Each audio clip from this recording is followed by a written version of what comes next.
Movie की start होते ही हमें एक आदमी दिखाया जाता है जिसका नाम मिकी होता है। उसके साथ में ही एक और बैग और एक बेसबॉल बैट पड़ा हुआ है। फिर कुछ देर के बाद एक आदमी अंदर से भागो भागो कहते हुए चिल्लाते हुए आता है। वो अपनी गन से घर के अंदर गोलियां भी चला रहा था। तब मिकी जो कि घर के बाहर बैठा हुआ था वो उसकी आवाज सुनकर वहाँ से भाग जाता है। अब जो आदमी अंदर से आया था उसका नाम बेन होता है। हमें बताया जाता है कि ज़ॉम्बीज़ की वजह से इस दुनिया में कोई इंसान नहीं बचा सिवाय इन दो लोगों की। अब बेन अपनी परवाह ना करने वाला इंसान था और बेसबॉल बैट उठाकर जहाँ उसका दिल करता था वो वहीं पर चला जाता था। लेकिन उसका जो फ्रेंड होता है यानी मिकी वो तो बिल्कुल अलग होता है उससे। यानी वो वॉकमैन इस्तेमाल करने वाला, एक्स्ट्रा बैटरी साथ रखने वाला और अपनी परवाह करने वाला इंसान था। इसके बाद ये दोनों पूरे शहर के अलग अलग घरों में जाते हैं। अब उन घरों में कोई भी नहीं होता, लेकिन अगर किसी घर में ज़ॉम्बी दिख जाए तो उन्हें सिर्फ बेन ही मारता था। लेकिन मिकी में इतनी हिम्मत नहीं होती। ये अलग अलग घरों में जाकर अपनी जरूरत का सारा सामान इकट्ठा करती है। ये अपना टाइम कुछ इस तरह से गुजारती है कि रोड पर लेट जाती है और कभी नदी में पत्थर फेंक कर इंजॉय करती है। इसके बाद जब वो थक जाती है तो रिलैक्स करती है और इस तरह से ही उनका टाइम गुजर रहा था। अब एक दिन ऐसे ही घूमते घूमते उन्हें एक बड़ी सी गाड़ी दिखाई देती है। अब बेन अपनी गन लेकर उस गाड़ी की तरफ बढ़ता है। वहाँ ड्राइवर सीट पर कोई बैठा होता है और वो एक ज़ॉम्बी औरत होती है। और वो ज़ॉम्बी आहिस्ता आहिस्ता उठकर बेन की तरफ बढ़ती है तो बेन उसे शूट करके मार देता है। फिर वो उस गाड़ी के अंदर जाकर उसे स्टार्ट करके देखता है। तब लकीली वो गाड़ी स्टार्ट भी हो जाती है। ये देखकर वो दोनों बहुत खुश हो जाते हैं क्योंकि इतने दिन से वो पैदल ही घूम रही थी और अब उन्हें गाड़ी मिल गई।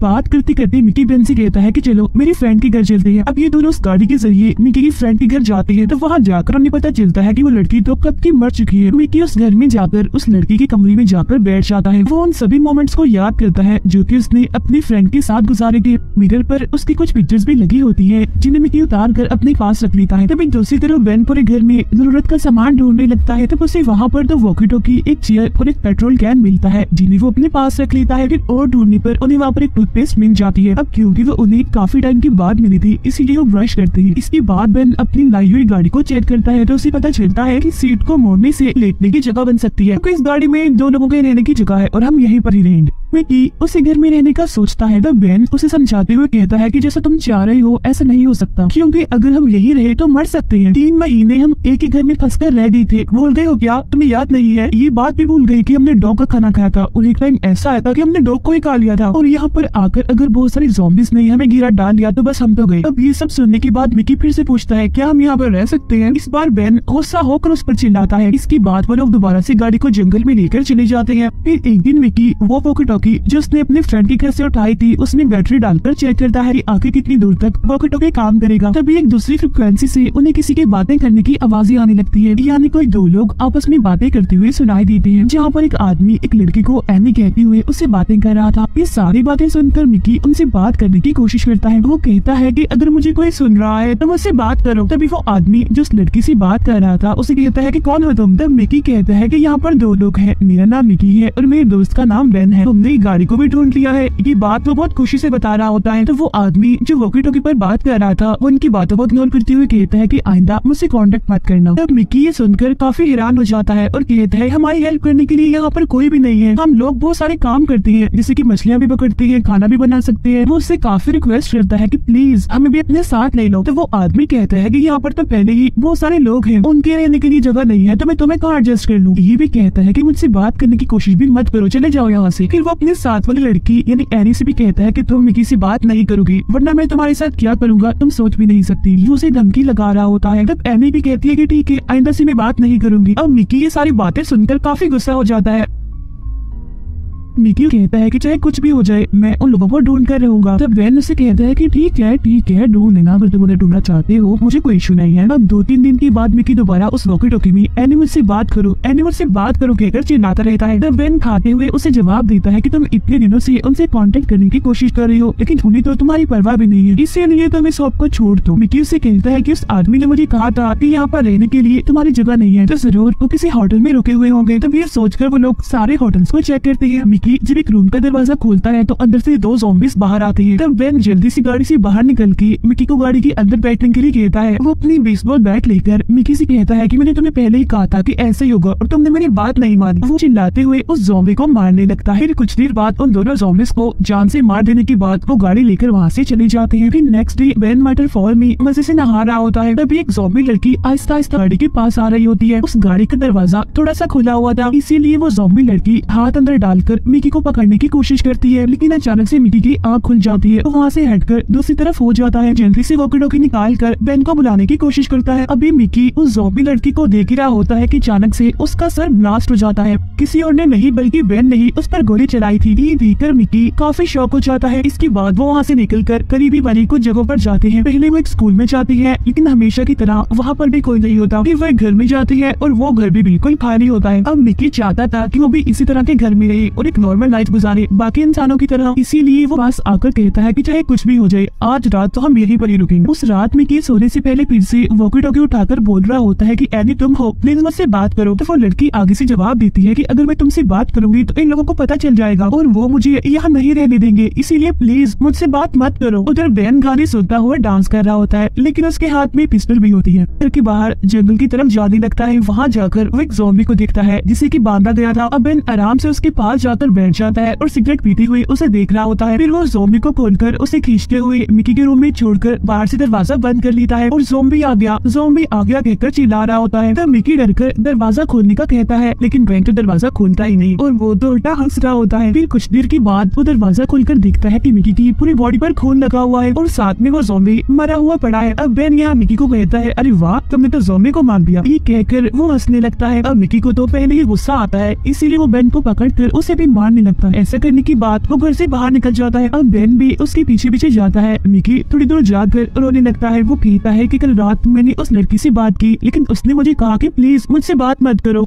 वो दोबारा से अपनी जिंदगी वैसे ही गुजारने लगती है। जब वो मेन रोड पर जा रही होती है तभी उनके सामने खड़ी हुई एक गाड़ी दिखाई देती है। दोनों उस गाड़ी से पेट्रोल निकालने के लिए उसे खोलते हैं। मिकी बेन से कहता है कि गाड़ी बहुत गर्म है, इसका मतलब ये है कि अभी अभी इस गाड़ी को कोई यहाँ पर खड़ा करके गया है। तब बेन चिल्लाकर कहता है कोई है यहाँ पर, लेकिन आगे से कोई रिस्पॉन्स नहीं आता। लेकिन जब वो उसका पेट्रोल टैंक चेक करती है तो उसमें तो पेट्रोल ही नहीं होता और तभी एक आदमी मिकी की गर्दन पर चाकू रख देता है। तब हड़बड़ाकर बेन अपनी पॉकेट से अपनी गन निकाल लेता है। तभी वो आदमी बेन से कहता है कि अपनी गाड़ी की चाबी मुझे दो, मैं यहाँ से चला जाऊंगा। तब बेन फौरन उससे कहता है कि हमारी बात तो सुनो, अगर हम सब मिलकर रहे तो ही सर्वाइव कर सकते हैं। तब ये सुनकर वो आदमी कहता है कि उन लोगों ने भी मुझे ऐसे ही कहा था, लेकिन फिर बाद में मुझसे ऐसे बिहेव किया जैसे मैं इंसान ही नहीं हूँ। मेरे साथ बहुत बुरा सलूक किया, तो इसीलिए मैं किसी पर भी ट्रस्ट नहीं कर सकता। मुझे बहुत दूर जाना है, इसीलिए मैं तुमसे आराम से कह रहा हूँ कि अपनी पिस्टल को फेंक दो और मुझे चाबी दे दो, वरना मैं तुम्हारे इस दोस्त को मार डालूंगा। तब बेन कहता है कि ठीक है, लो, मैं पिस्टल नीचे रख देता, चाबी तो गाड़ी के अंदर ही है। तो वो आदमी जल्दी से मिकी को छोड़कर गाड़ी के अंदर जाकर बैठ जाता है, लेकिन अंदर तो चाबी होती ही नहीं, क्योंकि वो चाबी तो बेन के पास होती है। तो वो आदमी गुस्सा होते हुए बेन को बुरा भला कहते हुए गाड़ी से निकलकर भागने लगता है। अब बेन भी पीछे जाकर शूट करके उसको मार डालता है। तब मिकी बेन से कहता है कि ये क्या किया तुमने, क्यों मारा उसे, वो तो इंसान था। तब बेन कहता है कि इंसान जरूर था, लेकिन वो अच्छा इंसान नहीं था, खतरनाक आदमी था वो। तुम जानते नहीं हो क्या, वो हमारी गाड़ी को चुराने वाला था और उसने तुम्हें मारने की कोशिश भी की। उल्टा मैंने तो तुम्हारी जान बचाई है, तुम्हें वो जरूरी है। अभी वो दोनों बातें कर ही रही होते हैं कि तभी रोड के पीछे से एक ट्रक उनकी तरफ आ रहा होता है। तो वो दोनों फौरन अलर्ट हो जाते हैं। बेन अपनी पिस्टल को निकालकर ट्रक की तरफ कर देता है और पूछता है कि कौन है तुम लोग। तो वो लोग कहते हैं कि हम भी तुम्हारी तरह ज़ॉम्बी से बचे हुए सर्वाइवर हैं। तभी ट्रक में से एक लड़की और हाथ में एक बड़ी सी गन लिए हुए एक आदमी उतरता है और वो गाड़ी जो पेट्रोल खत्म होने की वजह से वहाँ पर रुकी हुई थी, वो लड़की उसे घूरने लगती है और पूछती है कि इस गाड़ी को चलाने वाले आदमी को आपने देखा है क्या और वो कहाँ है। तो बेन कहता है कि उसने थोड़ा तंग किया था, इसीलिए हमने उसे मार दिया। तो वो पूछती है कि मरने से पहले क्या उसने कुछ कहा था। तो बेन कहता है कि उसने अपने घर जाने के लिए हमारी गाड़ी छीनने की कोशिश की थी, बस इसके अलावा तो कुछ नहीं कहा। तो वो लड़की कहती है कि ये गाड़ी उसने कहाँ से ली थी, इस बारे में कुछ बताया उसने। और वो लोग अपने बारे में तो कुछ नहीं बताते, लेकिन बेन और मिकी से बड़े ध्यान से सवाल कर रही थी, यानी वो लोग ये कंफर्म कर लेती है कि इन्हें कुछ नहीं पता। फिर वो कहती है कि ये गाड़ी तो हमारी थी और वो हमसे चुरा कर ही ले गया था और बहुत अच्छा हुआ कि आप लोगों ने हमारी गाड़ी को बचा लिया।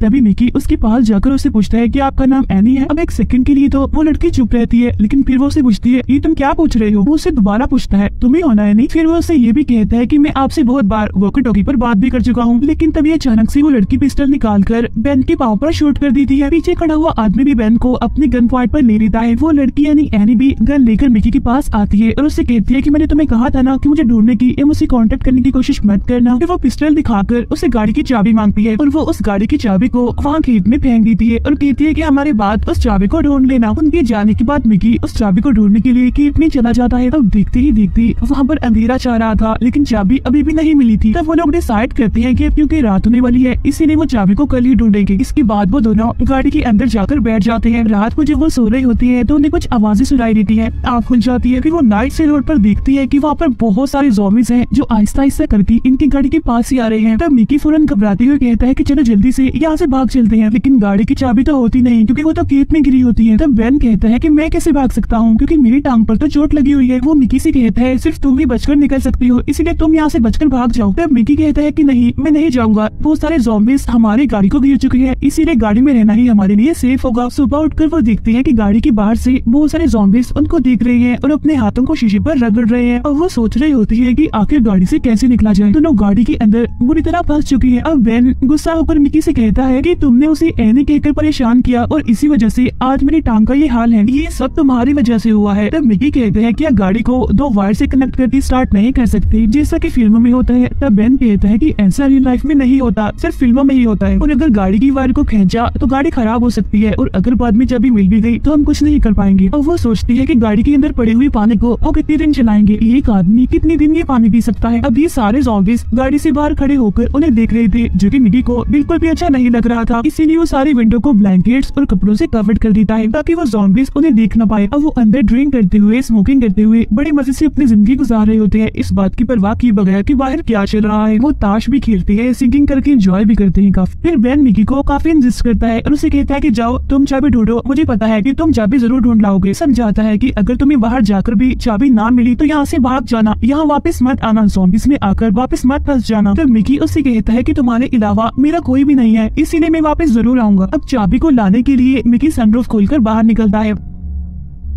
टाइम गुजरता जाता है और यहाँ पर बेन फर्स्ट टाइम तन्हाई को महसूस करता है। काफी टाइम गुजर जाता है लेकिन अभी तक मिकी वापस नहीं आता। तब बेन सोचता है कि शायद अभी भी वो चाबी ढूंढ रहा होगा। अब वो मिकी के आने तक किसी भी तरह करके टाइम को गुजारने का सोचता है। वो बॉल से खेलता है, स्मोकिंग करता है, लेकिन ऐसे टाइम नहीं गुजरता। फिर वो सोचने लगता है कि कहीं वो मुझे बाहर से बुला तो नहीं रहा, इसीलिए वो कान लगाकर सुनता है कि कहीं बाहर से कोई आवाज तो नहीं आ रही। अब वो मिकी को काफी मिस करने लगता है, इसीलिए वो उसकी वापस आने के लिए काफी प्रे करता है। अब काफी टाइम गुजर जाता है लेकिन अभी तक मिकी वापस नहीं आता। बेन पागलों की तरह सोचता है कि एक ही मेरे साथ था, उसको भी मैंने खो दिया। उसे मिकी की फिक्र होने लगती है कि कहीं वो बाहर जिंदा भी है या फिर नहीं, इसीलिए वो बाहर की तरफ चिल्लाते हुए कहते हैं कि मिकी वापस आ जाओ। बेन को तन्हाई बर्दाश्त नहीं हो रही थी, इसीलिए वो रोने भी लगता है। लेकिन तभी अचानक से बाहर से मिकी की आवाज आती है जो बेन को बुला रहा होता है। तभी सुनकर बेन बहुत खुश होता है और सनरूफ खोलने लगता है और वो फौरन मिकी को अंदर बुला लेता है। उसके अंदर आने के बाद बेन तो बहुत खुश होता है लेकिन मिकी काफी घबराया होता है। तब बेन उससे पूछता है कि क्या हुआ है, चाबी उठा ली है ना? तब मिकी बगैर कुछ कहे अपने हाथों को दिखाता है। तब बेन भी उसके हाथों को देखता है कि उसके हाथों पर ज़ॉम्बीज़ के काटने के निशान है। अब बेन पागलों की तरह चिल्लाने लगता है कि ये क्या किया मिकी तुमने। मिकी यहीं पर रोने लगता है और कहते हैं कि प्लीज मुझे किसी तरह बचा लो। अब क्योंकि बेन के पास और कोई रास्ता नहीं होता इसीलिए वो मिकी पर गन पॉइंट करके उसे काफी रिक्वेस्ट करता है कि प्लीज मिकी तुम यहाँ से बाहर निकल जाओ। लेकिन बेचारा मिकी रोते हुए उसे कहता है कि प्लीज मेरी हेल्प करो। लेकिन बेन के पास कोई रास्ता नहीं होता और वो मिकी से कहता है कि मैं हमेशा खुश रहने वाले मिकी को ज़ॉम्बी बनते हुए नहीं देख सकता, इसीलिए वो मिकी को वहीं पर शूट करके जान से मार डालता है। बेन चिल्लाते हुए कहता है कि साथ रहने वाला भी आज बिछड़ गया। अब बेन बिल्कुल अकेला है, उसके साथ कोई भी नहीं है, बात करने के लिए भी उसके पास कोई नहीं है, वो गाड़ी से बाहर भी नहीं जा सकता। यही सारी बातें सोचते हुए वो वहीं पर बैठ जाता है। फिर वो मिकी की डेड बॉडी को बंद कर देता है। फिर बेन वॉकी टॉकी निकाल कर एनी से बात करने की कोशिश करता है। कहता है कि एनी क्या तुम मुझे सुन सकती हो? मैं जानता हूँ कि तुम मुझे सुन सकती हो। मैं तुम्हें एक बात बताऊँ, मिकी मर गया है। वो 3 महीने से मेरे साथ रह रहा था, 3 महीने से हम एक ही घर में बसे हुए थे। फिर वहाँ से हम कैसे बचे तुम्हें इसका अंदाजा नहीं है। हमने कुछ नहीं किया, बस घर का मेन डोर खोल दिया जिसकी वजह से सारे ज़ॉम्बीज़ घर के अंदर घुस गए। लेकिन हम भी मौके का फायदा उठाकर घर की दूसरी तरफ से भाग गए। इतने दिनों से मेरे साथ रहने वाला भी अब बिछड़ गया और इन सब की वजह तुम हो। और मैं जिस तरह उस घर से बचकर निकला, यहाँ से भी बचकर निकलने की कोशिश करूंगा लास्ट टाइम। अगर उस कोशिश में मैं हार गया तो मैं खुद को ही शूट करके मार डालूंगा, और अगर मैं इस गाड़ी से सही सलामत बाहर निकल कर आ गया तो तुम्हारी मौत मेरे हाथों में लिखी होगी। ये बोलकर वो गाड़ी से निकलने की सारी तैयारियां करने लगता है और वो विंडोज पर से कपड़ा हटाता है ये दिखने के लिए कि आखिर ज़ॉम्बीज़ कहाँ जा रहे हैं। साथ साथ वो मिकी की वॉकमैन भी पहन लेता है। वो गाड़ी के पीछे वाला दरवाजा खोलता है। अंदर धूप आने की वजह से उसे कुछ भी दिखाई नहीं दे रहा था। इसके बाद सीन कट कर दिया हमें दिखाया जाता है कि बेन बैग को लटकाए हुए, हाथ में बेसबॉल बैट पकड़े हुए एक टंग से लंगाते हुए चल रहा है और उसके पीछे बहुत सारे ज़ॉम्बीज़ उसका पीछा कर रहे हैं। और इसी सीन के साथ ही मूवी यहीं पर एंड हो जाती है। Thank you.